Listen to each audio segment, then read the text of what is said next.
Hello tout le monde, j'espère que vous allez bien parce que moi ça va super bien. Pourquoi? Parce que je vais vous présenter The recette. C'est vraiment ma recette favorite, c'est la recette que tout le monde aime, c'est la recette que tout le monde nous demande. Enfin, franchement, vous allez voir, c'est incroyable. Pour ce gâteau, je suis parti dans l'idée d'un fantastique. Donc le fantastique, c'est quoi? C'est un gâteau qui a été inventé par Christophe Michelin. C'est un gâteau qui doit être à la fois moelleux, croustillant, fondant, qui doit être juste avant tout être super bon. Au niveau des saveurs, j'ai pris le plus gourmand possible, les 3 chocolats. Donc vous allez voir, pour la composition, vous avez en premier un biscuit moelleux à la noisette, donc c'est un biscuit frangipane, c'est un truc de dingue. Au-dessus, encore un truc de fou, le croustillant à la noisette.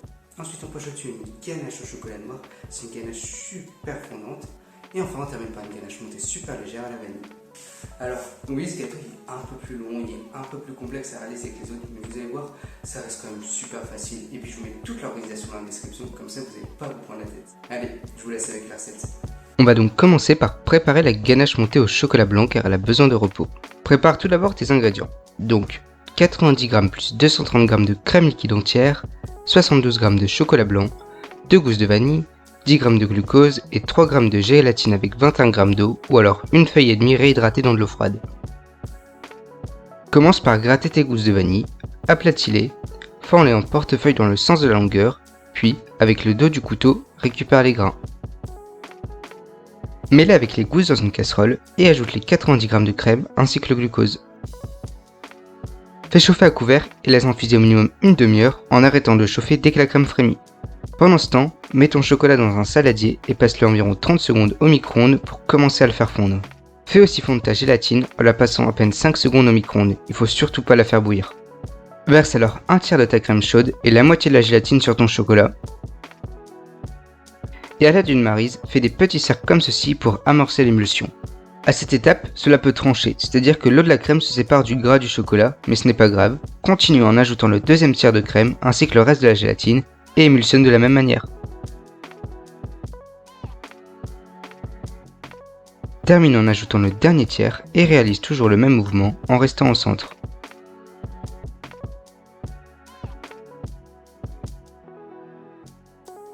Quand tout est bien homogène, ajoute la deuxième partie de crème froide. Mélange un peu avec une maryse, puis utilise un mixeur plongeant pour parfaire l'émulsion. Filme au contact et laisse reposer une nuit au frigo. On va maintenant réaliser le biscuit noisette, qui est en fait une frangipane.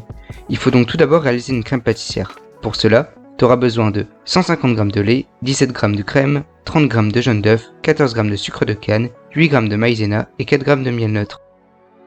Mets le lait avec le miel dans une casserole et fais chauffer à feu doux.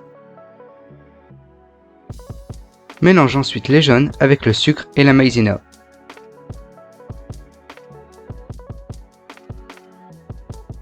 Ajoute ensuite environ la moitié du lait chaud dans tes jaunes et mélange bien.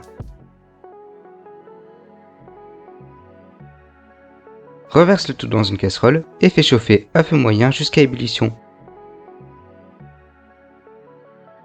Compte encore 1 minute de cuisson et verse-la dans un récipient plat, filme au contact et fais refroidir au minimum 1 heure. Pour ne pas t'embêter, je te conseille de la faire la veille et de reprendre la confection du biscuit le lendemain.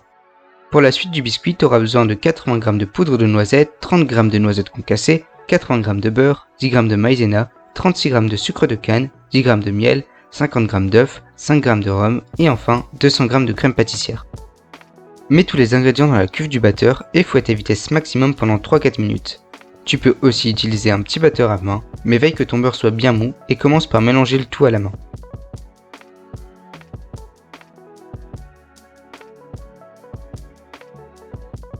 Quand le mélange a bien blanchi, place-le dans une poche à douille et dresse le biscuit dans un cercle de 22 cm de diamètre. Utilise l'intégralité de ta poche.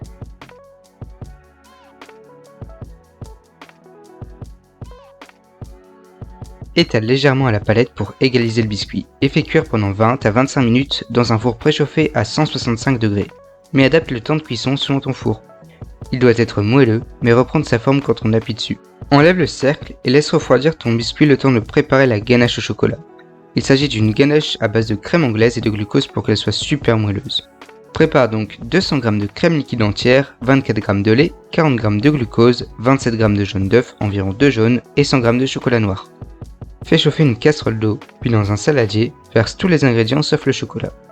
On va réaliser une crème anglaise au bain-marie car c'est une petite quantité. Mets ton saladier sur la casserole et mélange continuellement à la maryse jusqu'à temps que la crème épaississe. Elle est prête quand tu peux passer ton doigt sur la maryse sans que le trait se referme. On appelle ça cuire à la nappe. Verse le chocolat dans un saladier, puis filtre ta crème anglaise dessus. Attends bien 5 minutes avant de commencer à mélanger en faisant des petits cercles au centre comme pour la ganache montée. On réalise à nouveau une émulsion. Quand tout est bien émulsionné, filme ta ganache au contact et laisse reposer 3-4 heures à température ambiante, mais surtout pas au frigo. Alors maintenant, on va passer au croustillant noisette. Tu vas voir, c'est une pure tuerie. Évite de tout manger avant d'avoir fini le gâteau. Pour ça, tu auras besoin de 155 g de sablé émietté, de préférence maison, 40 g de noisettes, 40 g de crêpes dentelle, 100 g de chocolat au lait, 20 g de beurre de cacao et de 13 g d'huile de noisette. Commence par faire chauffer tout doucement ton chocolat par tranche de 30 secondes au micro-ondes. Il faut qu'il reste tiède. Ajoute-y les sablés émiettés et écrase-les un peu. Ajoute alors le reste des ingrédients et mélange bien.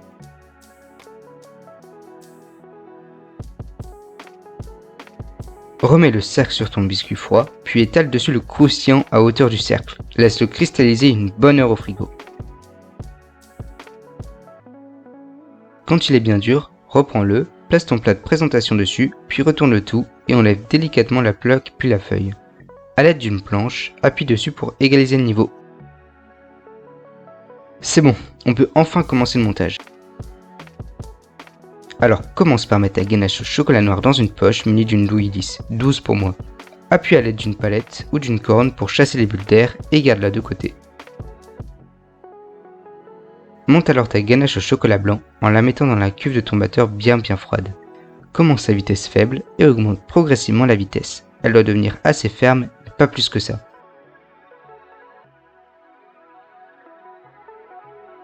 Mets-la ensuite dans une poche munie d'une douille très cannelée et réserve-la au frigo. Commence par pocher ta ganache au chocolat noir sur ton biscuit de manière aléatoire. Veille tout de même à ce que chaque part ait à peu près la même quantité.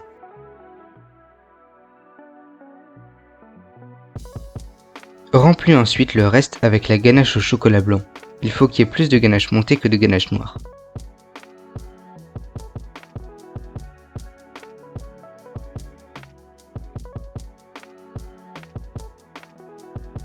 Pour le décor, tu peux râper une fève de cacao, mais tu peux aussi râper une fève de tonka ou encore mettre de la poudre de vanille. Ensuite, tu peux aussi mettre des feuilles en chocolat. Pour les réaliser, je te laisse cliquer en haut à droite, j'ai fait une vidéo sur le sujet. Termine alors avec un peu de feuilles d'or, ça va donner tout le relief au dessert.